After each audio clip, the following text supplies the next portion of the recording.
בזמן הזה. הנרות הללו שאנו מדליקים, הנרות הללו שאנו מדליקים, על הניסים ועל הנפלאות ועל התשועות ועל המלחמות שעשית לאבותינו, שעשית לאבותינו בימים ההם, בימים ההם, בימים ההם, בזמן הזה. מה?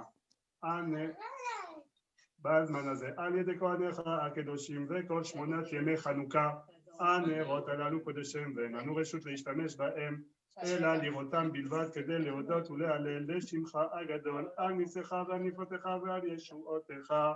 מה עשו ישועתי, היכן האל לשבח, תיכון בתפילתי ושם תודה נזבח, לתחיל מטבח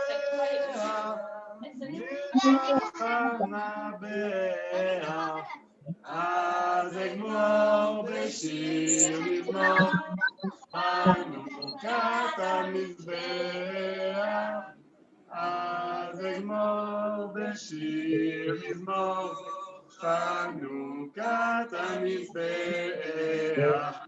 פס היוונים, יוונים נקבצו עליי, אזי בימי חשמנים, ופרצו חומות מגדלי, וטימאו כל השמנים, ומנותך קנקנים, נסעת שושנים, במדינה ימי 8, קבעו שירומנים, במדינה ימי 8, קבעו שירומנים. Voilà, de notre côté, c'est allumé. On va passer en mute parce que sinon, ça va être un peu bruyant de notre côté. De quoi tu parles? Et on vous embrasse tous. Chag Sameach. Et à très bientôt. Merci beaucoup, Yuval Cousin et sa famille. Merci à tous les Zéhi qui sont réunis chez toi, même les Marseillais. On salue aussi Facio, évidemment, même les Marseillais. Donc, voilà, c'est pas que la victoire, c'est carrément des journées nationales. Donc, c'est très, très bien. Ouais, on a réussi à ne pas mettre le feu aux cheveux des enfants, ce qui est quand même magique. Oui, c'est un des risques principaux de ce genre de fête, effectivement. Alors, allez, bisous à tous. Bye, merci beaucoup. Hanouka Sameach et que de bonnes choses. Alors, avec votre permission, nous allons passer à la deuxième étape de notre soirée. Alors, en principe, j'ai coupé tous les micros, mais vous pouvez les rouvrir vous-même si vraiment vous avez envie de parler, mais pas de suite parce qu'il est prévu autre chose. Et pour ceux qui n'en ont pas besoin, vous pouvez les fermer. Ça évitera qu'il y ait des bruits intempestifs, si je peux me permettre. Alors, je voudrais maintenant donner la parole à notre hôte de marque, si je peux me permettre. Je voudrais laisser la parole à Jérémy Haddad, qui a mis le feu derrière lui, si je regarde bien l'image qu'il a derrière lui. Donc, il a allumé, lui, pas seulement une Hanoukia, mais il y a le feu dans sa région. Jérémy Haddad, qui est le président des éclaireurs israélites de France et qui nous fait l'amitié ce soir d'être avec nous et de nous dire quelques mots sur Hanouka. Jérémy, à toi. Merci beaucoup Jean-Charles, merci beaucoup Grizzly. Déjà, merci beaucoup de cette invitation. Elle me touche beaucoup parce que, évidemment, ça fait toujours chaud au cœur de savoir qu'il y a un grand nombre d'EI qui sont, et d'anciens EI qui sont en Israël. D'ailleurs, ça me touche aussi personnellement puisqu'il faudrait la rajouter au listing, Jean-Charles, mais ma sœur a fait son Aliyah pendant l'été. Et donc, elle fête son premier Hanouka en Israël. Voilà, et donc, comme c'est aussi une ancienne EI, je pense qu'elle est tout à fait légitime à rejoindre vos rangs très, très Avec bientôt. plaisir, avec plaisir. Tu m'envoies ses coordonnées, de gré ou de force, on la met dans le fichier. Avec plaisir. Derrière, en fait, c'est une photo de Notre-Dame. Alors, bon, je sais, il y a une… Mais à l'époque où elle n'avait pas encore mis le feu, je suis désolé, j'y avais pas réfléchi, mais enfin, il se trouve qu'en effet, il y a peut-être une petite allusion. Avant de dire un petit mot sur Hanouka, je voudrais, parce que Jean-Charles, tu as mentionné les malades, et c'est vrai qu'on pense à eux très très fort. Je voudrais quand même citer un nom, parce que c'est important, vous le savez peut-être, mais Karen Alali, notre commissaire général, est tombée malade, et donc elle est en arrêt maladie là, depuis quelques mois. Elle a été opérée à 2 reprises très récemment et je voulais quand même vous donner de bonnes nouvelles. Elle s'est bien remise de ses opérations, elle va bien, je l'ai eue au téléphone, elle a une bonne voix et elle est surtout rentrée chez elle aujourd'hui. Voilà, donc on est très très rassurés pour elle, et donc les lumières de Hanouka, j'espère, vont lui donner beaucoup, beaucoup de force. Merci Jérémy, c'est évidemment en particulier à elle que je pensais tout à l'heure, mais je ne savais pas si on pouvait citer son nom, donc je l'ai fait de manière générale. Donc je suis très content de ces bonnes nouvelles. On lui souhaite une excellente santé et en espérant qu'elle vienne, elle viendra planter des arbres avec nous pour Toubishvat ou se déguiser pour Purim. Je pense qu'on est avec plaisir. Je pense qu'on est beaucoup, beaucoup ici, vous savez, à attendre avec impatience que les frontières se rouvrent, parce que pour la plupart d'entre nous, on n'a pas mis les pieds en Israël depuis très longtemps, trop longtemps maintenant, donc on espère voir ça très vite. Alors, ouais, Jean-Charles m'a demandé de dire un petit mot sur Hanouka. Je vais vous donner juste un petit mot que moi j'aime bien sur cette fête-là, c'est que évidemment il n'y a rien dans le Tanakh, ce qui est normal, puisque c'est une fête qui est postérieure à l'écriture du Tanakh, mais il n'y a rien non plus dans la Mishnah. Et il y a quelques pages dans la Gemara, vraiment très peu, avec des passages qu'on connaît bien, avec la marloquette entre Hillel et Shammai. Mais moi, ce qui m'intéresse, c'est la façon dont le sujet de Hanouka surgit au sein de la Gemara. C'est la Gemara Shabbat. Et donc, pendant une discussion sur, en fait, les bougies de Shabbat et les nérotes de Shabbat, pour savoir comment est-ce qu'on doit les allumer et puis avec quelle huile surtout on peut allumer les bougies de Shabbat, apparaît une discussion sur Hanouka. Alors comment ça se fait? D'abord, la question sur les huiles de Shabbat, elle n'est pas anodine. Pourquoi? Parce que vous le savez, mais je vous rappelle que les nérotes de Shabbat, ce n'est pas quelque chose de symbolique, juste pour dire on éclaire le Shabbat. C'est vraiment très prosaïque.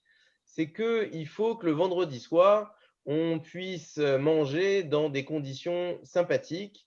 Il faut qu'on puisse voir ce qu'on mange. Il faut qu'on puisse être de bonne humeur avec son conjoint ou sa conjointe. Et donc, pour ça, il faut de la lumière dans le foyer.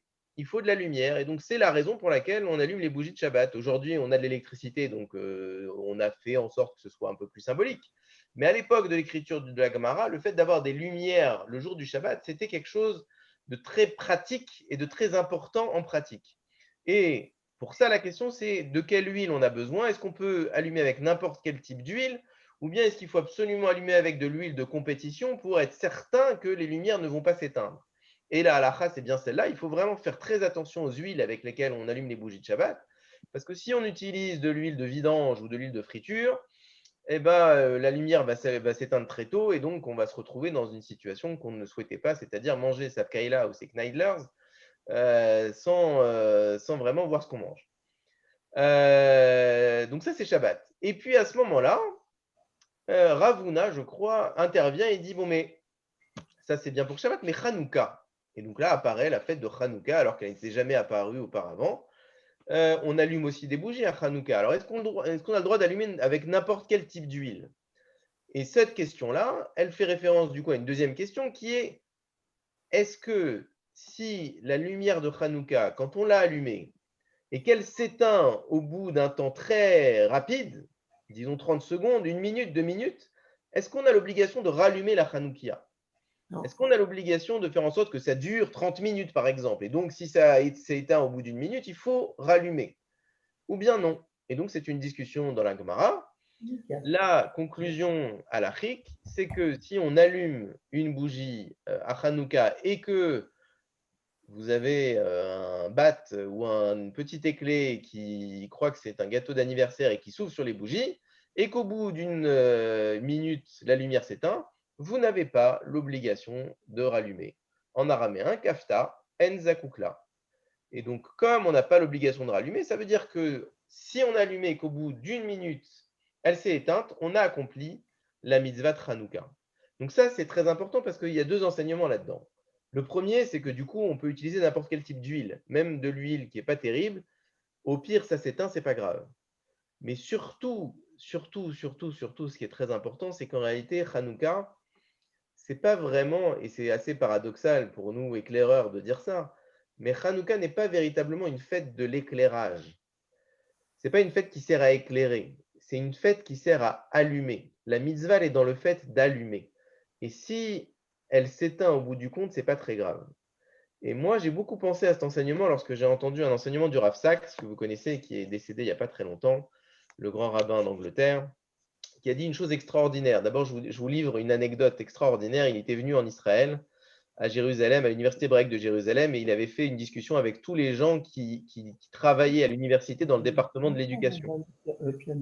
Et dans le département de l'éducation, il a demandé à tout le monde qu'est-ce qui a fait que vous avez eu envie de travailler dans l'éducation. Et tout le monde a répondu parce que j'étais en mouvement de jeunesse. Parce que j'étais en mouvement de jeunesse, parce que j'étais en mouvement de jeunesse, parce que j'étais en mouvement de jeunesse. Tous ceux qui ont eu cette flamme de s'investir dans l'éducation, c'est parce qu'à l'origine, il y a eu une flamme qui s'est allumée au sein des mouvements de jeunesse. Et le Rav Sachs dit de façon ironique, tous ces gens-là se sont investis dans l'éducation parce qu'ils étaient en mouvement de jeunesse, mais en vérité, il n'y a aucune discipline académique qui parle des mouvements de jeunesse, ce qui est quand même très, très paradoxal. Mais enfin, pourquoi il disait ça? Parce qu'il disait que le mot chinour ne se traduisait pas bien par éducation. Le mot chinour pour lui, et il a des preuves comme ça dans la Torah, c'est que c'est le fait de mettre le pied à l'étrier à quelqu'un. Rashi dit c'est investir quelqu'un. En français, il le dit. Et c'est aussi le fait d'allumer une flamme chez quelqu'un. Et lorsqu'on allume une flamme, comme on a pu tous le faire quand on était animateur, et comme aujourd'hui encore les animateurs le font, eh bien en réalité, on fait la mitzvah. Après, qu'est-ce qui va se passer derrière? Est-ce que la personne va continuer? Est-ce qu'elle va un jour se rappeler de cette flamme-là? On ne sait pas. Il y aura peut-être des choses étranges qui vont se passer dans sa vie. Comme de la même façon, on a réinauguré le temple à Hanouka et quelques dizaines ou centaines d'années plus tard, il a malheureusement été détruit. Mais ce n'est pas grave. On a allumé et on a vraiment fait ce geste de transmission. Et c'est, je dirais, suffisant. Et c'est peut-être ça la véritable mitzvah de Hanouka et comment elle s'articule avec la notion d'éducation. Voilà les quelques mots que je voulais partager avec vous et en espérant bientôt vous voir en présentiel parce que vous me manquez tous beaucoup et toi Jean-Charles en particulier, ça fait trop longtemps qu'on ne s'est pas vu. Merci beaucoup, merci beaucoup. Je te promets que la prochaine fois qu'on se voit, on prendra une bocha et des beignets bien huileux pour rattraper le temps perdu. Donc, tout va bien. Merci beaucoup. Je vois chez Dan Cousin une belle Hanoukia. Est-ce qu'il y en a d'autres qui sont allumés que vous pourriez nous montrer là avec vos beaux appareils? Oui, montrez-nous. Oui, Dina. Je vois que Dina aussi à Paris en a une. Est-ce qu'on en a d'autres des Hanoukiotes? Voilà. Est-ce qu'on a réussi à mettre le feu de partout? Pas encore, ou c'est pas encore fait à Paris, ou c'est déjà terminé à Jérusalem? Parce que nous, on a commencé il y a très longtemps.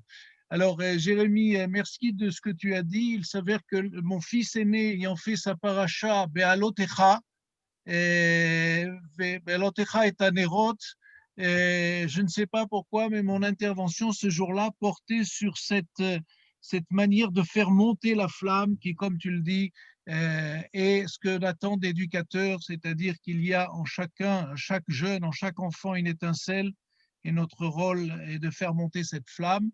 Et sans doute après le voyage du grand rabbin du Commonwealth, pas uniquement d'Angleterre, s'il te plaît, du Commonwealth, le grand rabbin Jonathan Sachs, Zichrono Livracha, sache qu'il y a à la faculté d'éducation de Bar-Ilan, du Chinour Lo Formali, où l'on apprend effectivement à s'occuper des mouvements de jeunesse. Donc, je ne sais pas qui l'a dit le premier ou qui l'a fait, mais en tout cas, c'est sûr que c'est un vrai sujet, que le Chinour lo formalite, tous ceux qui sont là. Je vois Yochevet, elle se cache derrière son nom, Yochevet, mais on l'a connue sous un autre nom, Madame Porat là-bas, Madame Furt. Donc, salut. Donc, on a beaucoup usé nos culottes un peu tous sur ces questions. En tout cas, merci beaucoup d'être là. Et puisque nous sommes dans un domaine d'éducation, je voudrais maintenant donner la parole à un animateur du groupe local Israël Ron Arad, que vous allez reconnaître parce qu'il a un drôle de truc autour du cou. Je ne sais pas exactement ce que c'est. Il a une cravate bizarre. Voilà, donc je laisse la parole à Lior Revar qui va nous dire aussi quelques mots sur cette fête de Hanouka. Bonjour à tout le monde. Je m'appelle Lior Revar, j'habite en Israël. J'ai monté en Israël quand j'avais 7 ans. Alors, ça veut dire que je ne suis pas trop fort en français, alors je vais vous dire pardon. Et je vais essayer de faire le plus bien que je peux. J'ai 18 ans, je suis un animateur BC déjà 3 ans. Maintenant, j'étude dans la yeshiva de Hebron, à côté de la mer Marpella. Et je vais vous dire un petit truc qu'on a appris à la yeshiva depuis une semaine quand on était là-bas. Je veux parler sur un Rav Kook. Rav Kook, il est très connu en Israël chez les Tzionim Datim, dans la Tzionut Datit. Nous, dans la Yeshiva Hebron, on apprend beaucoup qu'est-ce qu'il a appris à ses élèves. Et je vais vous dire un petit truc qu'il a écrit dans son livre Enaya. Enaya, il ramène des paroles de la Gemara, des histoires dans la Gemara, et il explique qu'est-ce qu'il y a derrière l'histoire, qu'est-ce que ça veut dire vraiment l'histoire. Alors, je vais vous lire la Gemara. La Gemara est très connue. Maï Hanouka aussi à Shabbat, comme qu'a dit Jérémie. Et je vais vous lire. Je vais lire en hébreu, après je vais expliquer en français comment que je fais. כשגברו בית חשמונאי וניצחום, בדקו ולא מצאו אלא פח אחד של שמן שהיה מונח בקוטמו של גואל גדול. Quand les Grecs, les Yévanim, ils sont rentrés au Beth Amikdash, qu'est-ce qu'ils ont fait? Ils ont impuré le Beth Amikdash et ils commençaient à mettre des psalim et des trucs comme ça pour impurer le Mikdash. En fait, qu'est-ce qu'ils ont fait? Ils ne voulaient pas nous tuer, ils ne nous ont pas tués, ils ne nous ont pas fait mal, ils ne nous ont rien fait. Qu'est-ce qu'ils ont fait? Ils n'ont même pas brûlé le Mikdash. Tous les peuples qui ont entrés avant et après, ils nous ont fait des trucs, ils nous ont fait mal dans le corps. Mais les Grecs, les Yévanim, ils n'ont pas vraiment fait mal au corps, ils nous ont fait mal plus que le corps. Ils ont impuré le Mikdash, mais c'est un petit peu plus. Parce que nous, dans le corps, on est fort. Entre pas, jamais ils nous ont arrivé contre nous. Mais dans le corps, dans la Neshama, là-bas, ils sont arrivés. Qu'est-ce qu'il écrit dans le Rav Kook? Maintenant, les paroles du Rav Kook, pas les paroles d'Agmara. Tuma'at ashmanim, ashratat amidot ve'adeot, sheba le machane Israël, misibat idgabrut ha'Yevanim shiltonam. Et voilà le vraiment important. Yatsara ayoter ayuma ad anogat ad nefesh auma. Qu'est-ce qu'il a écrit là, le Rav? Que quand ils nous ont impuré les shmanim, l'huile, qu'est-ce qu'ils nous ont fait? Ils nous ont sali les midot. Les midot, c'est les trucs des activités de la neshama qui sortent de dedans, pas de dehors. Ils viennent de dedans. Et qu'est-ce qu'il écrit? Atzara ayoter ayuma nogat ad nefesh auma. C'est la tsara, c'est la, je sais pas comment te dire, mais c'est le truc le plus grave qu'ils nous ont mis dedans, le nefesh. Nefesh haouma, c'est entre le dedans du peuple d'Israël. Et là-bas, ils ont arrivé à presque nous toucher. Mais après, comment on peut comprendre que c'est nous qu'on a arrivé à rester fort?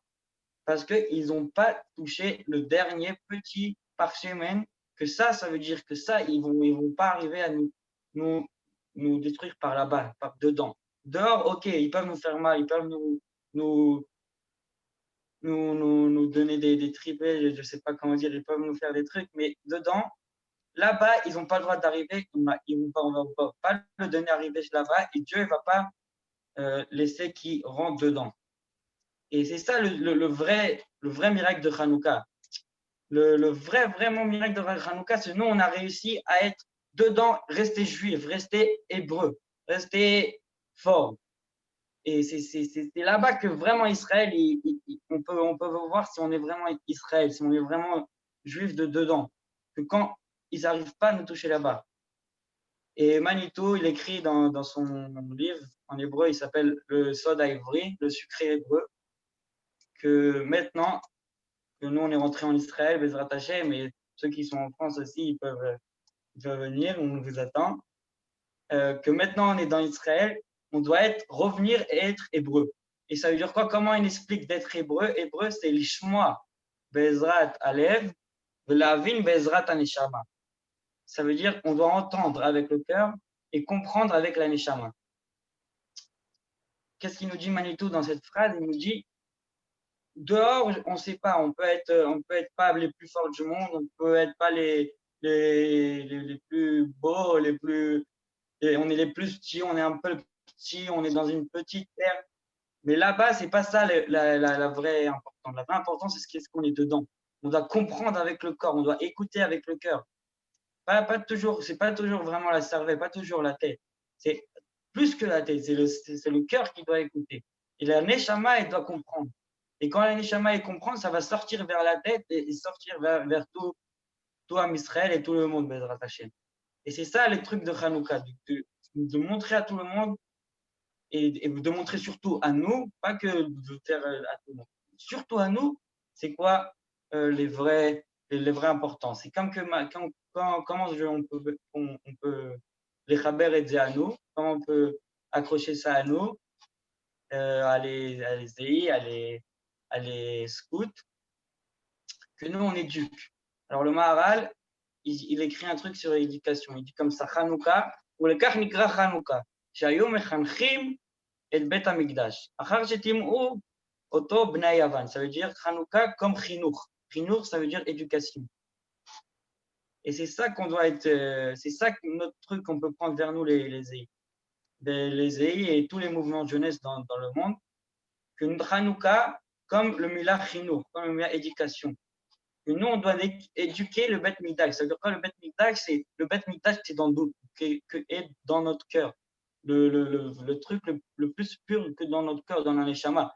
Tout le monde a un Beth Mikdash, même aujourd'hui. Et là-bas, on doit toucher. Et là-bas, nous, Bezrat Hashem, quand on est animateur, on essaye de toucher le plus, à les éclairer, à les battre, surtout les battre parce que moi, je suis un animateur d'essai. Et là-bas, on essaie de leur toucher dedans, dans leur comprend avec le cœur et qu'avec la Neshama, ils sortent de dehors. Et ça, Bezrat Hashem, on apprend de tout Hanouka et Bezrat Hashem, merci beaucoup. Chazak ou Baruch, Chazak ou Baruch. C'était très très bien ton français. Je sais que tu avais très très peur. Je pense que c'était très très bien pour quelqu'un qui est venu en Israël à 7 ans. C'est superbe. Tu as réussi à bien garder la langue. Voilà. Donc, et sur un ou deux mots, je t'expliquerai quand on se verra au Beth Knesset. Ne t'inquiète pas. Tout va bien. En tout cas, merci beaucoup. Ça complète complètement, il me semble, en tout cas, ce qu'a dit tout à l'heure Jérémy. Voilà. Lui, toi, tu as parlé d'éclairer le candélabre qui est à l'intérieur de chaque enfant, et lui, il a parlé des huiles qu'on peut utiliser justement pour allumer cela, donc ça se complète tout à fait. Alors, puisqu'on parle d'huile, avec votre permission, on a une petite surprise. Alors, montez un petit peu le son, si vous l'aviez baissé. Voilà, on a le trésorier, on a eu des élections l'an dernier, on a un nouveau trésorier à l'association des EI en Israël, et ce trésorier qui s'appelle Samuel Zerbib. Alors, c'est pas du tout de ma famille à moi, j'aurais bien aimé, mais c'est un Zerbib d'une autre, mais on est de la même ville au départ, donc il n'y a pas de problème.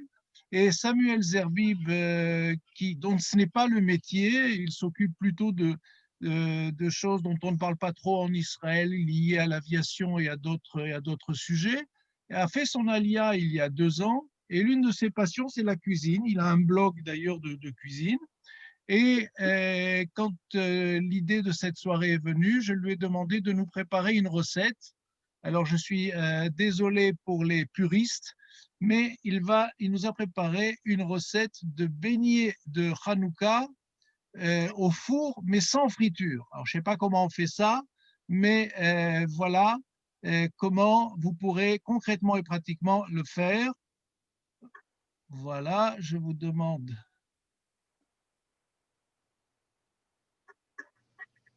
Voilà. Juste, je vais vérifier qu'on a bien le son. Voilà. Et c'est parti. Une recette de beignets au four et sans friture. Pour cela, nous allons avoir besoin de 320 g de farine, 120 ml de lait, 7 g d'olive sèche, 50 g de sucre, un sachet de sucre vanillé ou de la vanille liquide, un œuf, une demi-cuillère à café de sel et 20 g de beurre.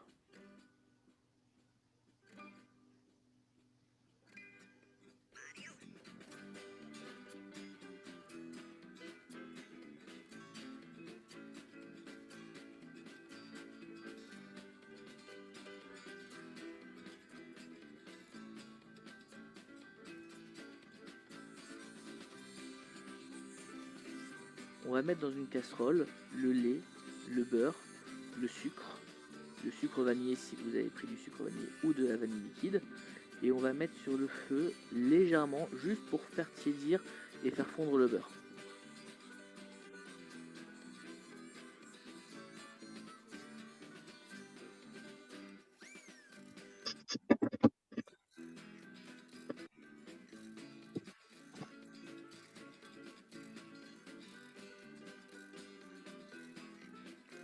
Une fois retiré du feu, vous laissez refroidir. On va rajouter la levure dans le lait. Il ne faut pas que le mélange soit trop chaud, sinon ça va tuer la levure. Donc, une fois bien refroidi, vous mettez la levure et vous mélangez bien pour que la levure soit bien incorporée. Une fois bien incorporée, on met la farine et l'œuf qu'on aura battu dans le robot. Vous pouvez le faire à la main également. Puis on ajoutera notre mélange de lait avec la levure, le sucre et le beurre. Et on fait tourner le robot.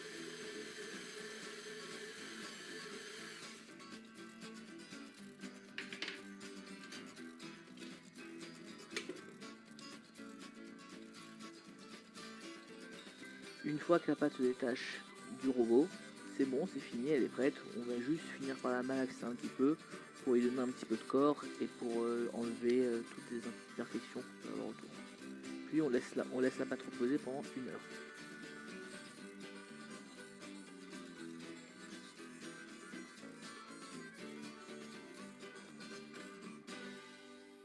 Après 1 heure, on va fariner un petit peu son plan de travail et mettre la pâte dessus. Et on va venir d'abord la mettre en boule, l'étaler légèrement avec les mains pour lui enlever le gaz, et après on va l'aplatir sur 1 à 2 cm avec un rouleau à pâtisserie. Faut pas trop qu'elle soit plate, sinon la pâte ne lèvera pas au four. Donc légèrement sur 1 à 2 cm.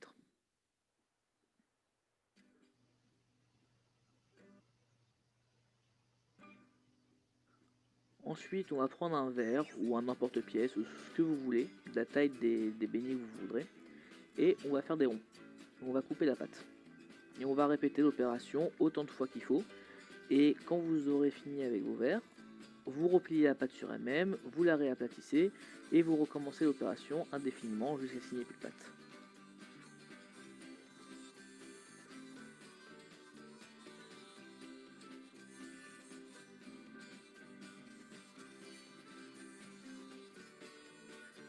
Une fois tous les beignets prêts, on va les prendre et les disposer sur une plaque de cuisson. Alors on va les mettre en quinconce et on va les espacer un petit peu parce que ça va gonfler au four. Et on laisse reposer comme ça pendant 45 minutes.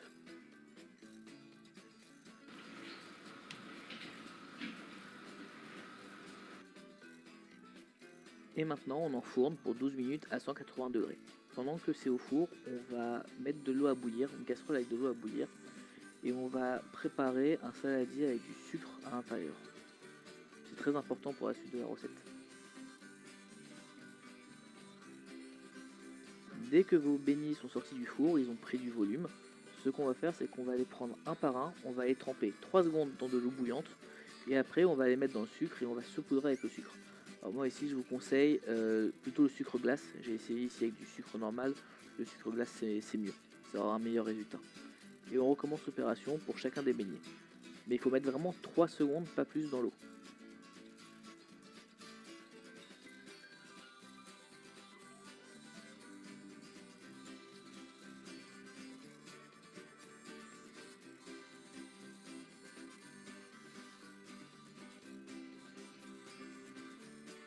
Et voilà, la recette est finie. Maintenant, vous pouvez les garnir avec ce que vous voulez, du Nutella, de la confiture, ce que vous voulez. Ces beignets sont super bons quand ils sont chauds. On a vraiment l'impression de manger un beignet, un vrai beignet avec de l'huile, sauf qu'il n'y a pas d'huile. Vous pouvez les faire en avance, c'est ce que vous faites quand vos invités arrivent. Vous les mettez 5 minutes au four à 150 degrés, histoire qu'ils soient un petit peu chauds. Et vous allez voir, c'est vraiment un goût de beignet comme il faut.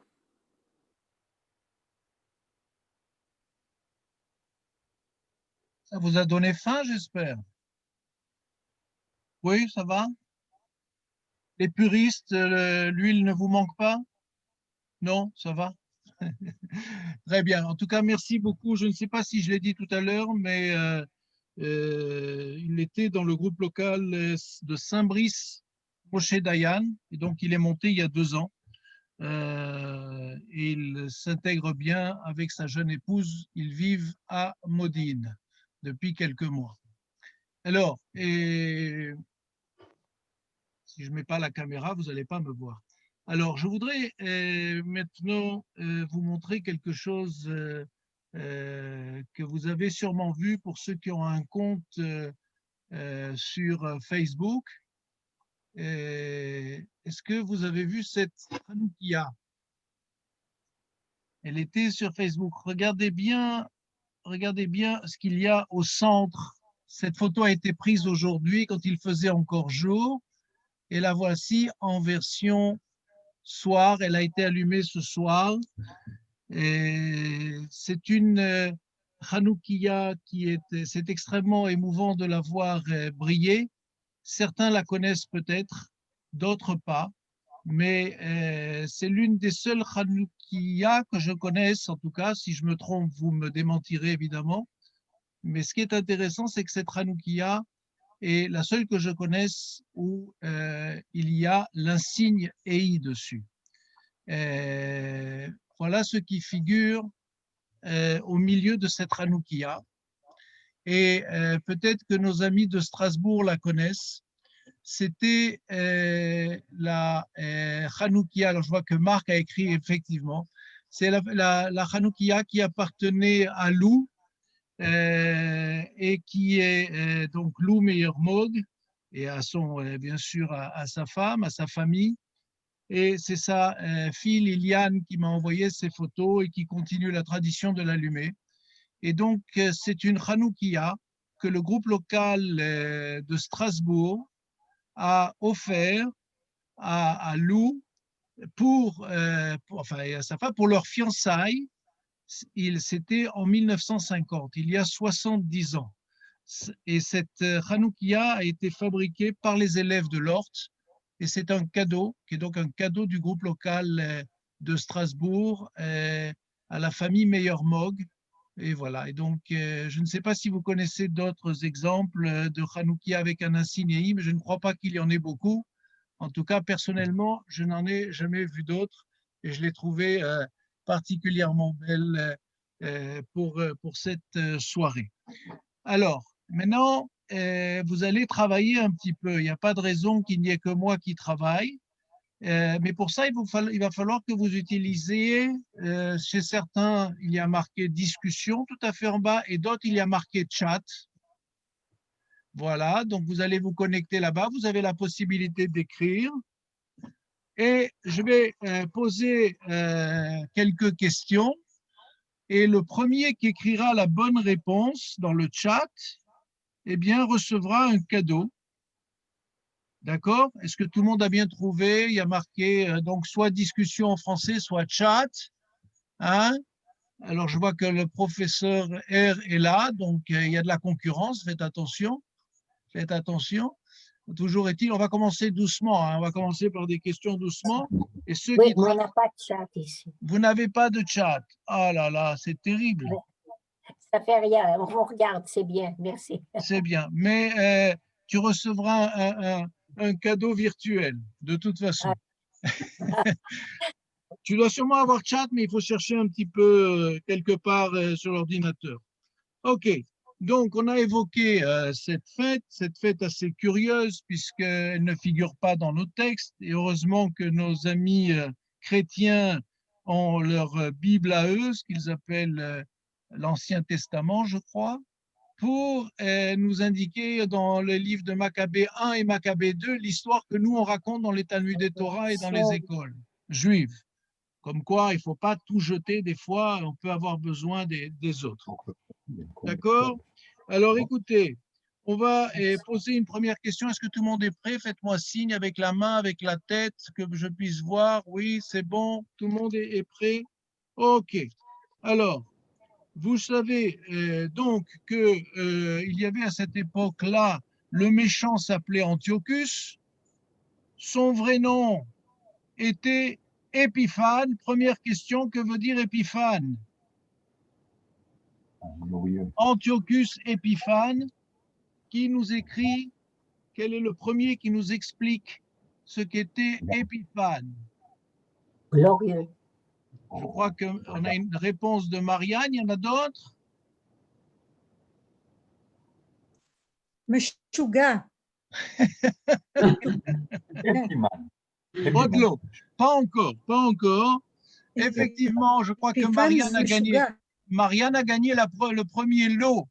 Mais Marianne a déjà prévu la question d'après, alors je propose que Marianne écrive la réponse et je poserai la question après.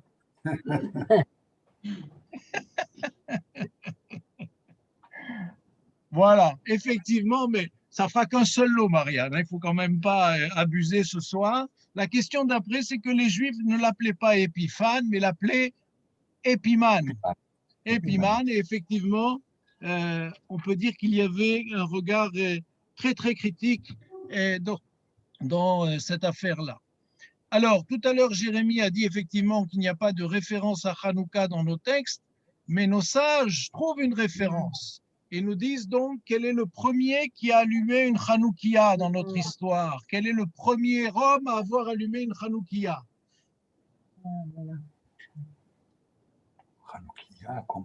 Le premier homme, je crois que Jocelyne Nakache va gagner le deuxième lot.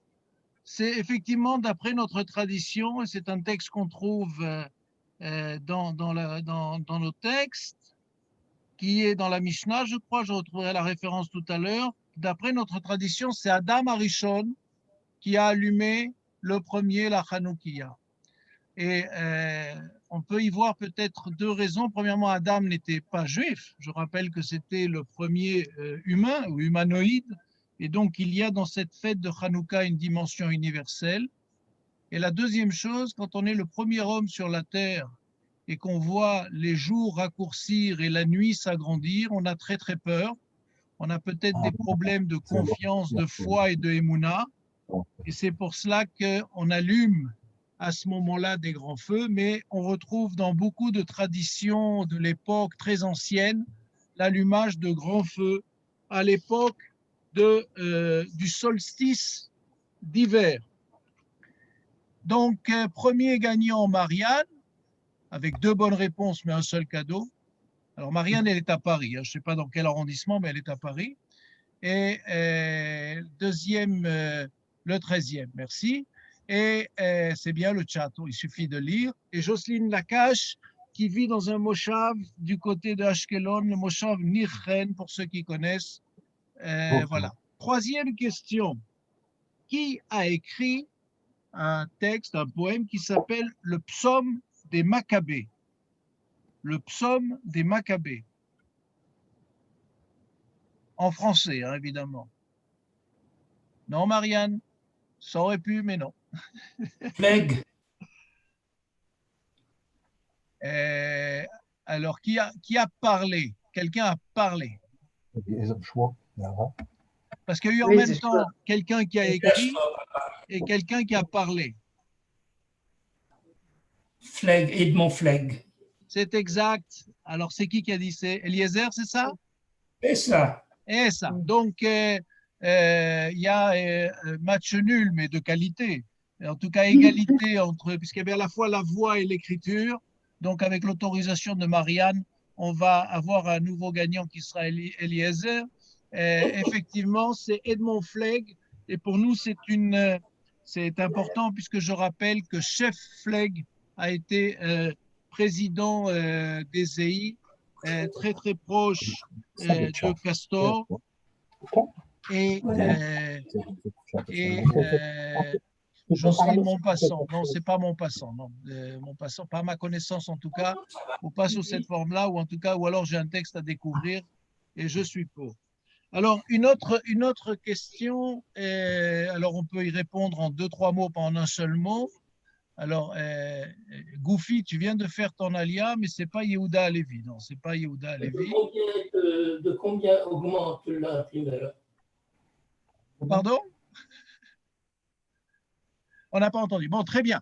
Alors, la question suivante, c'est pourquoi nos sages n'aiment pas tellement les Hashmonaïm? Pourquoi nos sages n'aiment pas tellement les Hashmonaïm? Qu'est-ce qu'ils leur reprochent? Oui. Bah. Alors, vous avez le chat toujours pour écrire. Pourquoi nos sages? On va laisser notre ami Moshe R répondre. Pourquoi on n'aime pas tellement les Hashmonaïm dans notre tradition? Marianne connaît l'histoire de Marianne a écrit, elle connaît l'histoire de Hanouka par cœur. On t'entend. Moshe, on t'écoute. Oui. Les sages, c'est-à-dire plusieurs centaines d'années plus tard, n'aimaient pas les Hashmonaïm parce que la même chose que l'année dernière. Parce que 2 ou 3 générations après la révolution, l'insurrection des Hasmonéens, les descendants, c'est-à-dire surtout Alexandre Janet,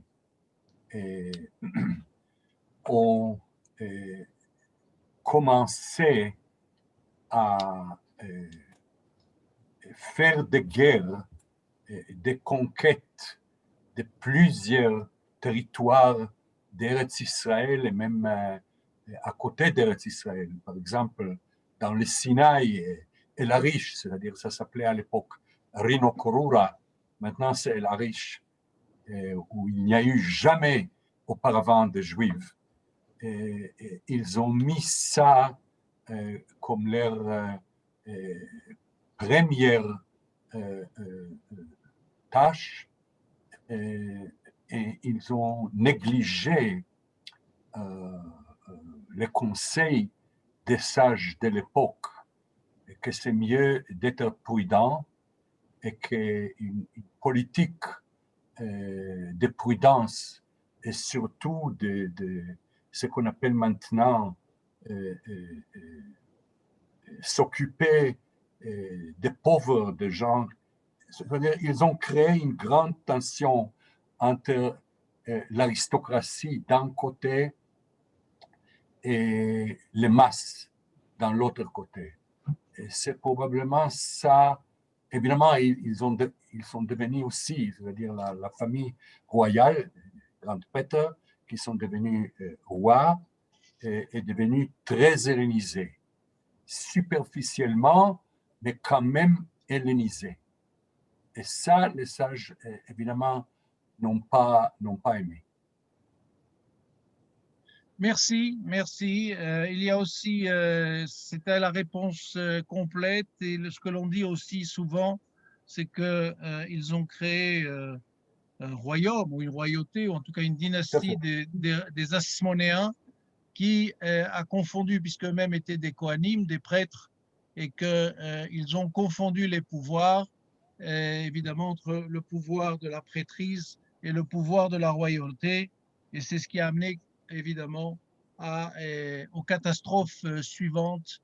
C'est ce qui arrive quand on mélange, en français, on dirait la politique avec la religion, ou en tout cas avec le service de la religion, mais en tout cas, c'était une version dans le contexte de l'époque. Alors, donc, nous avons eu un certain nombre de gagnants. Ils sont notés, ils vont recevoir leurs cadeaux. Ce n'est pas des promesses vaines. Rassurez-vous. On va poser une dernière question pour ceux.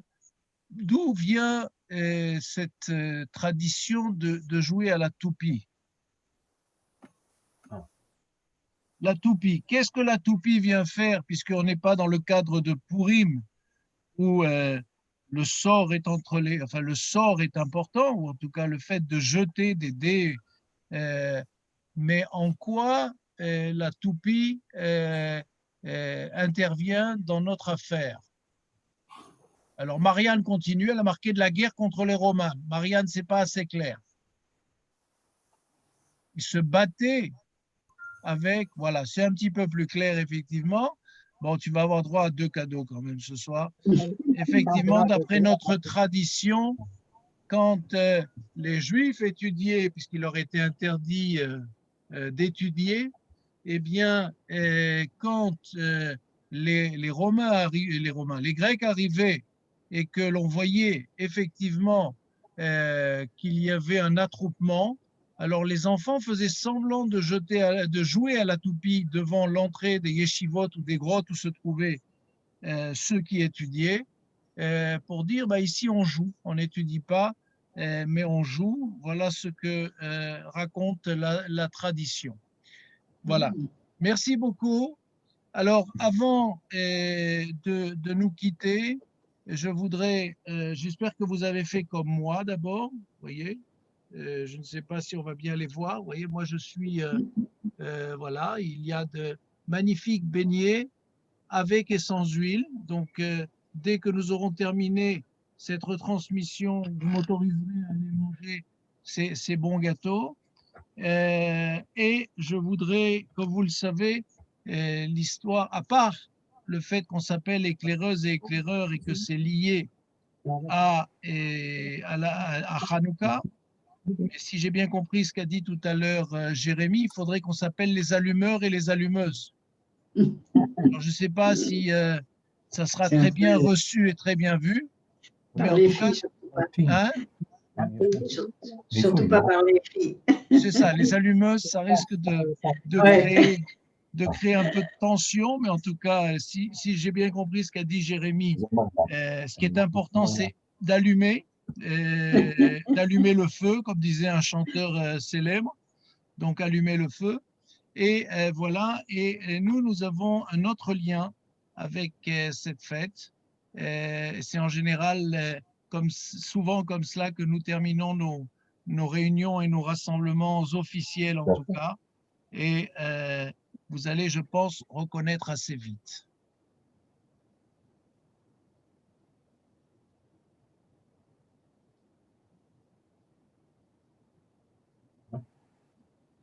Comme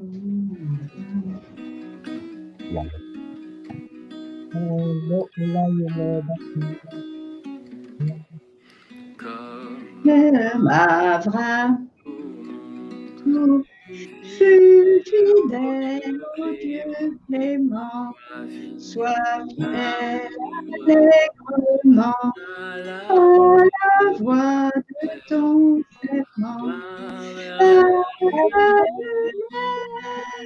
Éclaire d'Israël, fais plus claire la lumière.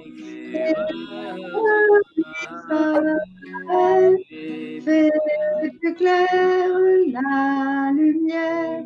Éclaire d'Israël.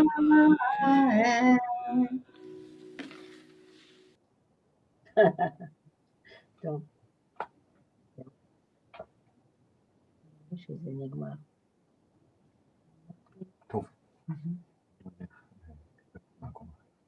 C'est fini, c'est dommage. On aurait pu papoter un peu ensemble.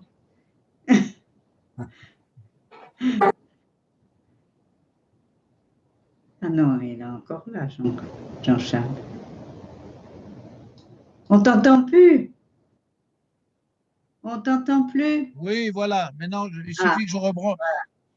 Je voulais laisser le musicien s'exprimer. Donc, voilà, c'est un animateur du groupe local, d'un groupe local parisien qui a interprété ça à la guitare. Je disais, est-ce que quelqu'un sait pourquoi et comment ce chant a été fait sur le chant Mao Tzu? Pourquoi Non. c'est cette musique qui a été choisie? Dans tous les textes que j'ai pu lire sur les EI, je n'en ai jamais retrouvé l'origine. Et donc, il y a des recherches à faire là-dessus. Est-ce que Marianne a une réponse? C'est pas pour gagner quelque chose, mais si Marianne a une réponse, ça nous arrangerait.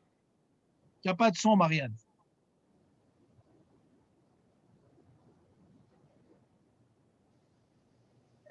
Non, je dis, si on gagne rien, ça ne m'intéresse pas. Ah. Tu gagnes le droit d'être une allumeuse officielle, donc ça va, c'est bien. Du mouvement. Voilà, alors ça sera le grand jeu qui va nous occuper jusqu'à l'année prochaine, jusqu'à notre prochaine réunion, d'essayer de comprendre pourquoi c'est cette musique de Mao Tzu, bien sûr avec toute la symbolique que cela représente, c'est indéniable, mais pourquoi c'est celle-ci qui a été choisie. Alors voilà, et je voudrais vous remercier d'avoir participé. J'espère que vous avez passé un bon moment et j'espère surtout, encore une fois, qu'il y aura une bonne santé pour tous ceux qui en ont besoin et en particulier, donc, comme on l'a dit tout à l'heure, pour Karen Alali et encore une fois, tous ceux qui en ont besoin. On a une pensée pour tous ceux. Je remercie Jérémy Haddad d'avoir été avec nous. Je remercie la famille Cousin, Yuval en particulier. Il doit être en train de manger, donc on ne va pas le déranger plus que ça. Avec les enfants, c'est important, mais merci de nous avoir ouvert les portes de chez lui pour allumer la Hanoukia.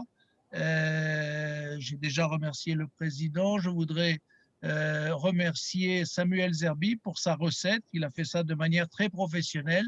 Donc, nous allons mettre la recette sur le groupe Facebook et sur notre site. Comme ça, vous pourrez en profiter encore. Et voilà, faites attention à vous. Restez chez vous. Soyez sages. Et à très, très bientôt, j'espère. Hanouka Sameach.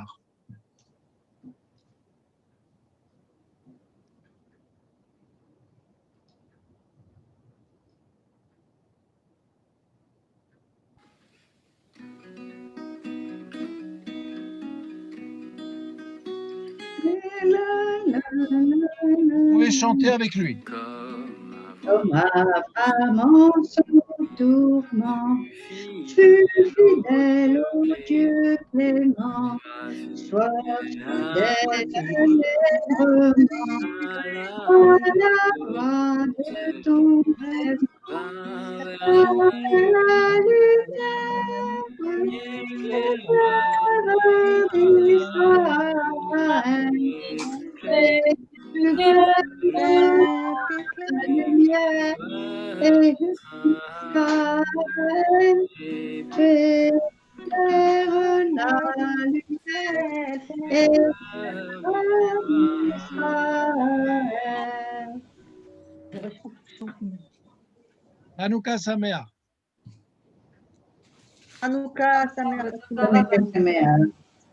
Je trouve ça.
ישועתי לך נאה לשבח.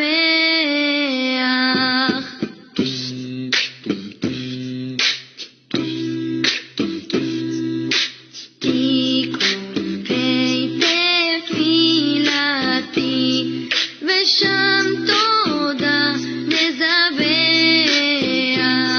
לעת תכין מטבח מצרם נבח. אז אגמור בשיר מזמור חנוכה המזמור.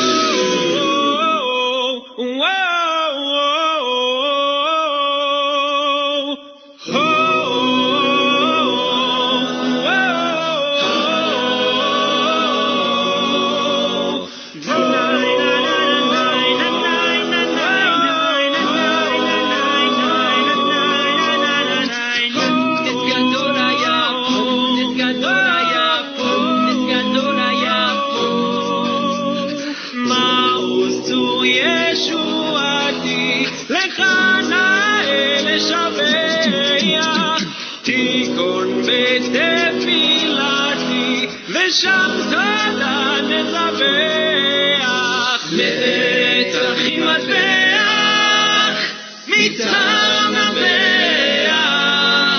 אז אגמור בשיר מזמור חנוכת המזבח.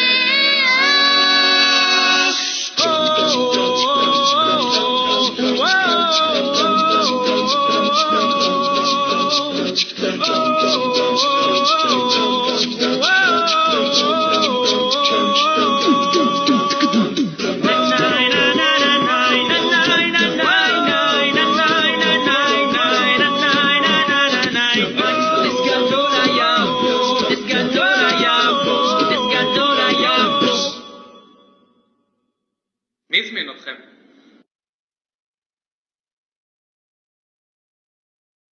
נס גדול היה פה, נס גדול היה פה, נס גדול היה פה, נס גדול היה פה, נס גדול היה פה, נס גדול היה פה.